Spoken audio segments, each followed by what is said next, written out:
Ukraine और रूस के बीच छिड़ी जंग में वहां फंसे हमारे साथ आज राहुल पांडे जी हैं। हम इनसे बात करेंगे। ये भी वहीं फंसे थे। अभी रात में इनका आगमन हुआ है भारत सरकार की पहल पर। हम इनसे बात करते हैं। पहले तो राहुल भाई आपका बहुत बहुत स्वागत। मैं धन्यवाद करना चाहूँगा भारत सरकार का कि हम अपने घर से पहुँचे और अपने फैमिली में हैं, खुशी है। और देखिए, हम लोग जहाँ खारकी में थे, जहाँ पढ़ रहे थे, वहाँ की स्थिति बहुत ज़्यादा ही ख़राब है। और वहाँ बच्चे थे, कल तक आ चुके हैं। अभी भी वहाँ बच्चे हैं, कुछ करीब समथिंग 1000 स्टूडेंट्स अभी भी फंसे हैं जो प्लेट में रहते थे।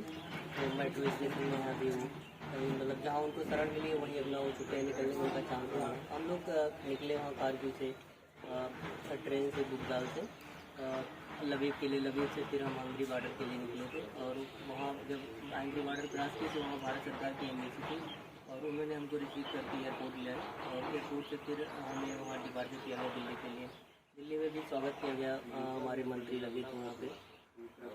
और हम यहाँ आए तो यहाँ भी हमारे माननीय जगदम्बिका पाल जी सांसद जो हैं हमारे हैं, उन्होंने भी स्वागत किया। और ये हमारे मामा जी हैं सांसद प्रतिनिधि, और हम सबका आभार व्यक्त करते हैं कि मतलब हम अभी फैमिली में हैं, अपने परिवार में हैं, तो बहुत खुशी हो रही है हमको। कितनी कठिनाइयों का सामना करना पड़ा आपको वहाँ यूक्रेन से भारत आने में? कठिनाई तो बहुत थी, खाने पीने की हर चीज़ की दिक्कतें थी, लेकिन सारी कठिनाइयों को जब हम पहुंच गए घर तो हमको खुशी है कि मतलब वो कठिनाई कुछ नहीं थी। और इतना संघर्ष तो ज़िंदगी में मतलब हर मोड़ पे आती है, और तो मतलब संघर्ष से तो भागना है नहीं, लड़ना है उससे।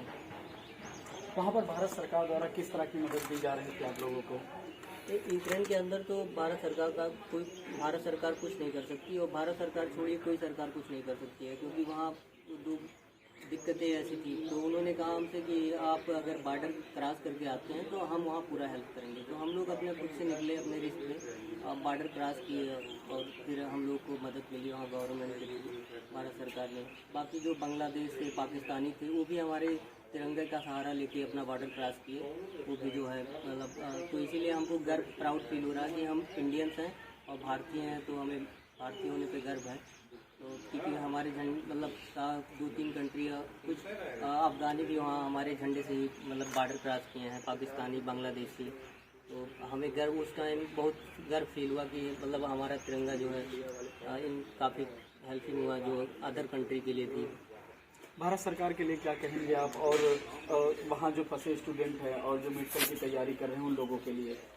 भारत सरकार से यही अपील है हमारी कि जो वहाँ स्टूडेंट अभी फंसे हैं उनको भी जल्द से जल्द वहाँ इंडिया वापस लाए, अपनी फैमिली में आएँ। और भारत सरकार से हम लोग की अपील है कि वो लगातार भारत सरकार हम लोग के लिए मदद कर रही है और हेल्प कर रही है। और उन्होंने शिक्षा के को लेकर भी बोला है कि हम अपने जो स्टूडेंट्स थे उनके लिए इंडिया में ही व्यवस्था करेंगे और उसी पैकेज पे करेंगे जिस पैकेज पे वो लोग वहाँ पढ़ रहे थे। तो हम भारत सरकार से यही कहेंगे कि जो उन्होंने कहा है वो अगर वादा पूरा कर दें तो हम लोग ज़्यादा खुशी फील होगा, क्योंकि अब वहाँ जाना तो बहुत मुश्किल है, वहाँ की स्थिति बहुत बेकार है। तो अभी अपनी अपनी गवर्नमेंट सब अपने बच्चों को रख रही है। केरला, तमिलनाडु ये सब तो पारित कर चुके हैं अपने बच्चों को रखने के लिए कि हम अपने स्टेट में उनको पढ़ाएंगे। ये थे हमारे साथ राहुल प्रताप पांडे जी, साथ ही यहाँ से सांसद प्रतिनिधि राजेश द्विवेदी जी भी हैं। इनसे भी बात करेंगे कि भारत के जो बच्चे यूक्रेन में फंसे थे अब वो वापस आ रहे हैं धीरे धीरे। ये क्या कहेंगे जो है उन बच्चों को लेकर, और जो अभी बच्चे फंसे हैं उनको लेकर क्या कहेंगे, इनसे बात करते हैं। राजेश जी, पहले तो आपका बहुत बहुत स्वागत है। मैं भारत के सभी बहुत बहुत धन्यवाद आपको।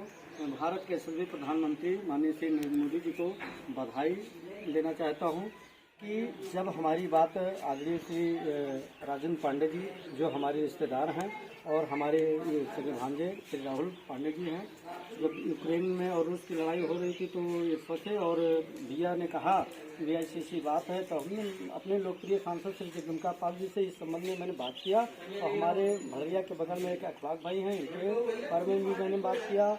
और आपके जो है बासी में एक लड़का फंसा है वो भी मैंने बात किया माननीय सांसद जी ने कहा कि आप घबराइए न मत, मैं जो है बच्चों को जो है माननीय प्रधानमंत्री जी से कह करके वापस लाने का काम करूंगा। और निश्चित है भारत सरकार जो है अपने इस कार्यशैली से पूरे भारत भर से एक हर्ष व्याप्त है कि मोदी हैं तो मुमकिन है, और बहुत अच्छा काम उन्होंने किया है, मैं बधाई दूंगा। और अपने जो भारत से के बच्चे हैं जो आए हैं, मैं माननीय मोदी जी से और अपने सरकार से अनुरोध करूंगा कि सभी बच्चों को पढ़ाने के लिए यहीं स्वतः व्यवस्था की जाए। इसके लिए बहुत बहुत धन्यवाद। अभी जो बच्चे जो है किसी का पहला सत्र था तो किसी का दूसरा तो किसी का तीसरा, ऐसे में इनकी पढ़ाई खराब होगी, इसके लिए क्या व्यवस्था कर रही है सरकार आपकी? बिल्कुल, जो सरकार की व्यवस्था है और कहा भी गया है कि जो बच्चे वहाँ पढ़ रहे थे यदि उनकी जो परिस्थिति खराब हुई है परीक्षा का, तो निश्चित है यहाँ यदि हो सकता है व्यवस्था कराया जाए। हमारे साथ सांसद प्रतिनिधि राजेश द्विवेदी जी, इनका कहना है कि बच्चे सकुशल वापस आ रहे हैं और उनके शिक्षा की भी व्यवस्था कराई जा रही है।